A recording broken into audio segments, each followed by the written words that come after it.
नमस्कार मित्रांनो, गुढीपाडव्याच्या आपणा सर्वांना आरोग्यदायी शुभेच्छा. आपण गुढीपाडव्याला गुढी उभारतो किंवा गुढीपाडव्या दिवशी गुढी उभारून झाल्यानंतर जो काय आपण प्रसाद घेतो त्यात कडुलिंब असेल, कडुलिंबाची पानं किंवा फुलं, गुळ असेल किंवा धन्याची पावडर असेल, या गोष्टी का खाल्ल्या जातात? तर त्याला पण काय कारण आहेत किंवा त्याला बी काय आरोग्य वाढवण्यासाठी ते मदत करणाऱ्या गोष्टी आहेत आपल्याला.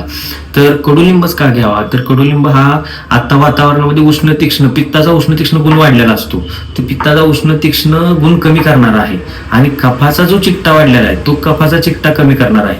तसंच तो जंतुग्न आहे, कृमी किंवा कृमीनाशक आहे. त्याच्यामुळं कडुलिंबाचं महत्व या दिवशी खाण्यासाठी सांगितलेलं आहे.